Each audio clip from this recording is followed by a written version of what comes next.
A number of weeks ago I was in Nepal, and the people in Nepal had just launched a great Himalayan trail, 1700 kilometres of long distance walking right through Nepal. And I thought to myself, if the Nepalese can have a long distance trail like that through the country, then surely you know, we Scots can do something in Scotland. We have sort of open access in Scotland now, the liberty to wander at will, if you like. So I thought a long distance trail running the length of the country would be great. So if they can do it in Nepal, surely we can do it in Scotland. So we've kind of had a look at that. I've walked the route in its entirety. It's about 350 miles. It starts at a place called Kirkyetum on the Scottish borders.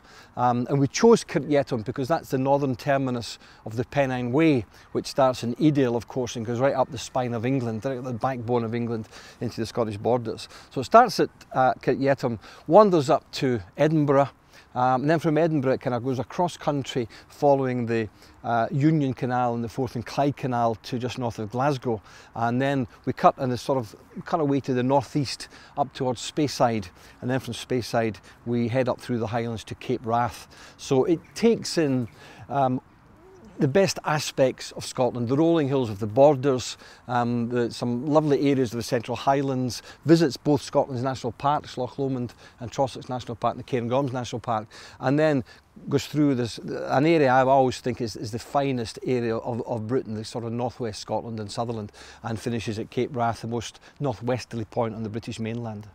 We have a number of long distance trails in Scotland, some official, some unofficial.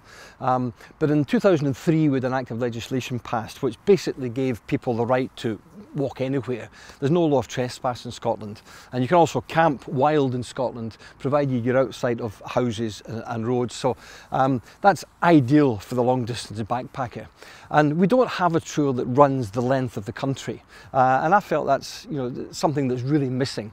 Nearly all countries in the world have a trail that's of kind of international prominence. England has the Pennine Way, which is world famous. So I felt this time we had something in Scotland that ran the length of the country. And it's also that more and more people are walking from Land's End to John O'Groats. And when they get up to the end of the Pennine Way, they're kind of lost. Where do we go from here? So this is a continuation of the Pennine Way, or Land's End to John O'Groats, or in this case, we didn't really fancy John O'Groats because when you get there, there's not very much. When you get to Cape Wrath, there's not very much either, but it's kind of wild and it's an uplifting kind of place. So that's why we chose Cape Wrath as the end point. I'm going to have to write a book about it. I've walked all the trail. I'll walk it again next spring, and then we're going to film it all again. So I'll have walked it 3 times. I've got to write the book. We've got to produce 2-hour-long documentaries for BBC Scotland. So with 2-hour-long television programmes and a book, that sort of creates the walk. We then have to convince the Scottish Government that this is something that they should get behind. And I think they might be quite keen in that because they're very, very keen on people in Scotland getting active, getting up off their backsides and doing some physical activity. So this might fit the bill quite nicely. So then it's really up to their agency, Scottish Natural Heritage, to decide whether they're going to signpost it or whatever, put bridges across the streams. I kind of hope that it's more a kind of nominal trail, that the book will be there, we'll have DVDs of the television programmes. I'm not 100% convinced sure you need a proper footpath going all the way up, running through Scotland with signs every couple of 100 metres. We're using existing trails as much as possible, and we start off in the borders following a trail called the St Cuthbert's Way, and then we follow the Southern Uplands Way for a distance. And then as part of this legislation that I mentioned to you, there's pressure put on local councils in Scotland to create what they call core path networks, and these are just little trails and paths around towns and villages. So we've kind of linked a lot of those together to take us through some of the sort of built up areas.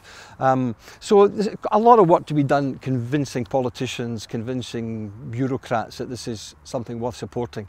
But really I feel that my job will be finished once we've done the TV programmes and produced the book, and then we'll let everybody else argue over it.